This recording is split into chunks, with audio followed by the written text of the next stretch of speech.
Hey, what's up, everybody? This is Charles. I want to welcome you guys to another episode of the Dreamerspro Show, where we cover everything from sports, hot topics, classic debates, entertainment, and we give you guys a fresh perspective on things and how we see them. And in today's episode, the topic is he making a huge mistake by overlooking John Wall and Demarcus Cousins? So that's the topic I want to get into in today's video. But before we get into that, I want you guys to please make sure you go ahead and hit the like button, hit the subscribe button, hit the notification bell to be notified whenever we drop our content. Also, be sure to check out our Dreamerspro Podcast, which we have linked in the description below. And also be on the lookout for our Dreamerspro premium platform that we're launching the first week of January, which we're pretty excited about, but we'll keep you guys updated on that. Anyway, let me just get into the content, this video here. We got a lot of content coming out today, so I said let's just keep the ball rolling. You guys are enjoying the content. We like providing it to you guys, and hopefully you guys continue to support and enjoy the content. Anyway, let me get into this topic here. And I'm sure all of you guys have been following this story with James Harden and the Houston Rockets. We all know the issues that they're having right now. Now, let's look at James Harden as a basketball player, because in all of this, sometimes we kind of forget, what guys have accomplished. James Harden is a regular season MVP winner in 2018, 8-time All-Star. He's been on 7 All-NBA teams. He was the NBA Sixth Man of the Year in 2012. He led the league in scoring 3 times, which I actually wasn't aware of. And also, he's an assist leader. He led the league in assists once in his career. Now, if we look at his numbers, James Harden has had some breakout years with scoring, right? In 2017, 2018, he averaged 30 points per game.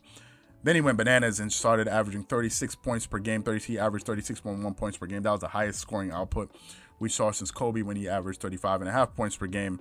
He shot 88% from the free throw line, 7% from the free throw line, 3-point line, and he averaged 44% from the field. And then in 2019-2020 season, he averaged 34 points per game, 1.8 steals, and got you 7.4 assists, 6.6 rebounds, shot 86% from the free throw line, 35% from the 3-point line, and 44% from the field. So James Harden is known to be a scorer. I think some of those numbers have to do with the fact that he played under Mike D'Antoni, but I'll get to that a little bit later. Anyway, and also the current structure of the league right now and the way the game is played. But anyway, however, for all of these great numbers, a lot of this hasn't turned into playoff success for him. It hasn't. Many times in the playoffs, James Harden has had leads or been in a position to win against the Golden State Warriors and other teams and lost.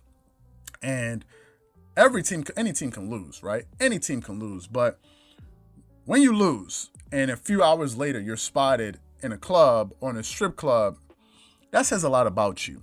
It was at that point I started saying to myself, what is this guy actually playing for? There's no way that I would lose in anything, and a few hours later you see me out partying somewhere. I'm just not that type of person, right? If I lost $1 million on a bet, you're not going to see me the way I'm going to get over it is going to go to a club. I wouldn't even want to be around. You couldn't even get me to talk to anyone, right? There are players in the league that losing really, really, really affects them. Really. I don't get that sense from James Harden. I'm not here to bash him, but I'm just going off of the evidence. This is the evidence, right?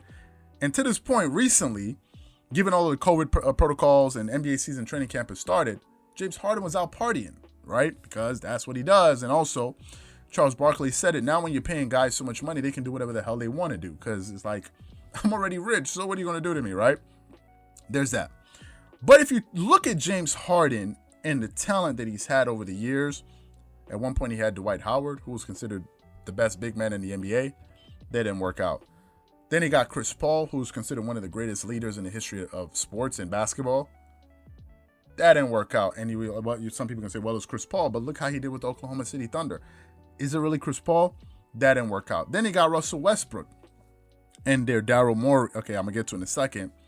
They got Russell Westbrook, another regular season MVP, another player that's led the league in steals and scoring, another player that's led the league in assists. You're playing alongside him. He's your friend. And you somehow couldn't make that work. After one season, Russell Westbrook is like, I want out. I don't want to play here anymore, right? I want to go play somewhere else. He went to go play with the Washington Wizards. And now it's to the point where James Harden for some time hasn't even reported to training camp, and now he recently reported to training camp. And the whole thing is a mess. He still wants to leave. Now, let's talk about Daryl Morey. because Daryl Morey and Mike D'Antoni, I believe, play a part in this because they're the ones that enable this behavior. Daryl Morey, and a lot of people in the NBA think this guy is a genius. I don't feel that way, but that's just me, and who am I, right? But I don't feel that way because they kind of had this brand of basketball that they thought that they were going to compete with the Golden State Warriors.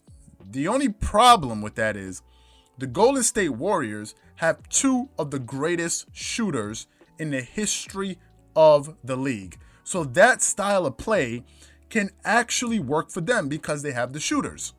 They have the players that are skilled enough to shoot at that level. But the Houston Rockets tried to manufacture that same type of formula, and it didn't work out. They traded away their size, Clint Capella and all their size, and went with a starting five of basically shooting guards and small forwards. That was the entire shooting of their team. And you saw when they went against the Los Angeles Lakers, they were completely abused by them. Literally, they were just bullied off the floor because it was just too small. And somehow, this guy is a great team builder, but it hasn't amounted to anything. With the combination of the way Mike D'Antoni runs his offenses, allows James Harden to be so ball dominant, doesn't get other players involved, it has amounted to nothing. Literally, that style of play does not work. You cannot be that ball dominant, dribbling the ball that much, where the ball doesn't even swing, other players don't even get to touch the ball, other players can't even get into a rhythm, and you just dribble, and it's just like a dribbling show. It never worked. Daryl Morey's gone. The moment Daryl Morey left, what did the Houston Rockets go out and do? They went and got a point guard. Obviously, they swapped him for John Wall, and John Wall is a great player. I mean, John Wall is a 5-time NBA All-Star. He's been on one defensive team, but John Wall can actually distribute the ball. Apart from the fact that some people say he's a masquerading, John Wall for his career averages 9 assists per game. For his career, right? They got Demarcus Cousins, who at one point was considered to be the best big man in the NBA. He's a multiple-time All-Star, he's an All-NBA player. And when he was healthy, he was one of the most difficult players to deal with. He averages over 25 points per game. He's a 20-10 player for his career when he's healthy. Like, he's a 20-10 guy. The minute Daryl Morey left, what did they do? The new GM and all these guys. They went and got a center. They went and got some size, right? Because they realized you cannot win in this league without some size. Because why? This is a copycat league. The Lakers just won a title, and they have a lot of size. They have shooting, but they also have size. You can't have a team, full of shooting guards and small forwards and expect to win in this NBA. You're not the Golden State Warriors. It worked for them. It's not going to work for you. You guys don't have anybody on your team like a Draymond Green that's a Swiss Army knife, that's a defensive player. You guys don't have that type of personnel. You don't have one of the best two-way players in all of basketball in Klay Thompson at his position. You don't have the greatest shooter of all time. You don't have that. So why are you trying to copy that? It's not going to work. James Harden probably looked at this team and said, okay, if John Wall is the point guard, the legitimate point guard, he's going to be the one handling the ball. What am I going to do? Does that mean I have to play off the ball? Does that mean I have to now start playing without the ball and moving without the ball and like flaring up and catching and shooting? That's not my game. We now have a center. Do you mean that we're also going to have an offense where we post up and try to get the center some easy shots and having him pick and pop? How is this going to work on my game? I think James Harden is looking at this team and saying to himself, how am I going to average my 30 points in all of this? How's that going to work? How am I going to average 30 points playing this? And guess what? You can't average 30 points playing with this type of personnel. But you could possibly win because this team is probably the most talented team on paper that he's ever had, and probably the most versatile team because you have an inside scoring threat, you have a point guard that can literally get you 9 to 10 assists a game, and you have a shooting guard that can actually put up buckets and average around 25 points per game. So you have a very balanced attack. You have a different head coach that saw the style of Mike D'Antoni and Daryl Morey that did not work and is going to try something else if he's smart. I think they have a new GM, if I'm not mistaken. I don't know who the new GM is. And you can already see the changes, and he's looking at all of this and says, man, I'm not interested in this, man. I want to go somewhere else where I can be the man. You want to go to Philly and go do the same thing you've been doing that's never worked. So for me, I think he's making a huge mistake by overlooking his team. And if these guys are healthy, this is a solid team. You put a John Wall with a James Harden and a healthy Demarcus Cousins, you got something. You have a versatile scoring team that can score on the inside, score on the outside. You have a slasher that can get to the basket, probably the quickest point guard in the NBA. You got a pretty good team. And these guys are looking good in the preseason.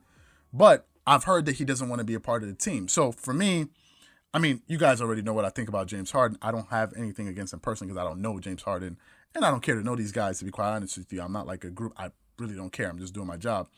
But I mean, for you to overlook this type of team, it makes me wonder. Okay, so what type of team are you looking to go to? Because if you go to the Brooklyn Nets, what do you think is going to happen? You ain't going to average 30 on that team. So what is it all about at this point? So for me, those are my thoughts. So what I want to know from you guys is, do you think he's making a mistake by overlooking Demarcus Cousins and John Wall, or do you think that he should want to go play somewhere else? Whatever you guys think, please leave your thoughts and comments in the comment section below. Again, if you enjoy the video, please make sure you go ahead and hit the like button, hit the subscribe button, hit the notification bell to be notified whenever we drop our content. Once again, this is Charles here from Dreamerspro, wishing you guys an amazing day